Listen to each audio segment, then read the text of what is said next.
Government of ইন্ডিয়ার যে guidelines অনুসারে এখানে এইরকম একটা মানে আমি বলবো যে লুক্রেটিভ এরিয়া আগরতলা শহরের মধ্যে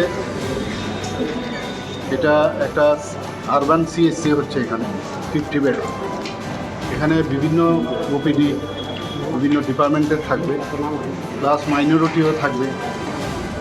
এটার যে সুবিধা সেটা এখানকার লোকালিটি তো আছেই, পাশাপাশি এখানকার যারা বিজনেসম্যান আছে আগরতলা শহরের মেইন, তারাও কিন্তু এই ফেসিলিটিস পেতে পারে, তাদের জিবি বা আইজিএম যাওয়ার দরকার নেই। দ্বিতীয় হচ্ছে যে যারা বিভিন্ন কাজে এখানে আগরতলাতে আসে তারাও কিন্তু এই হসপিটালের পরিষেবা নিতে পারে, প্লাস যারা শ্রমিক আসে তারাও কিন্তু এই স্বাস্থ্য পরিষেবা এখান থেকে নিতে পারে। আমরা এইরকম একটা জায়গা মানে এটাকে এই একটা আরবান সিএসসি বানানো মানে সত্যিকারের অর্থে এটা সাধারণ মানুষের খুব কাজে আসবে। তাছাড়া যে লোড আইজিএম হসপিটাল আছে সেই লোডও কিন্তু কমবে।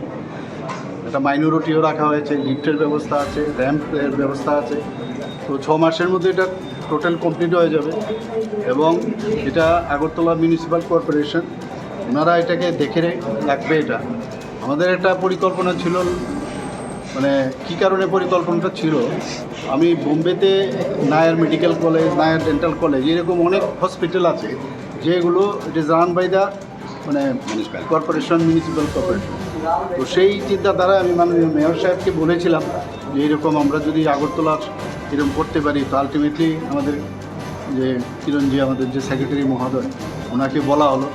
আমরা খুঁজছিলাম কোথায়, এখানে যখন যারা যে কারণে এটাকে ব্যবহার করছিল তারাও এখান থেকে চলে গেছে, লেবার ডিপার্টমেন্ট ছিল, তাদের আলাদা নতুন বিল্ডিং হয়ে গেছে। এটা প্রপারলি একটা ইউজ হবে, যদিও কিছু জায়গায় প্রপারলি কিছু জায়গায় তোড়ফোড় করতে হবে, কিন্তু কিউবিকেল বানিয়ে আমার মনে হয় এটা একটা যদি সকাল 8টার থেকে রাত্রি 8টা অবধি এই মানে এই পরিষেবা দেওয়া যায়, একটা বিরাট লোড। মানে যারা আপনারাও যারা আছেন হঠাৎ করে মনে হবে চলো একদম সেন্টার আগরতলা শহরের সেন্টার যে আচ্ছা আমি দেখিয়ে আসি রাস্তা। মানে এটা খুবই একটা মানে পরিষেবার ক্ষেত্রে আমি বলবো একটা নতুন পালক মানে স্বাস্থ্য বিভাগে এবং মিউনিসিপ্যালিটি কর্পোরেশনে এটা কানে ঘুষলো, আমি বলবো টুপিতে ঘুষলো। তো এটা আমার মনে হয় আমি খুবই ভেরি হ্যাপি। অনেকদিন ধরে ভাবছিলাম। আর স্বাস্থ্য পরিষেবা আমাদের প্রায়োরিটি, যেখানে সবসময় আপনারা দেখেছেন গত 2 দিন আগেও এখানে যারা শুধু পেশেন্ট না, পেশেন্টের সাথে যারা বাইরের থেকে আসে তাদের কথাও এই সরকার চিন্তা করে।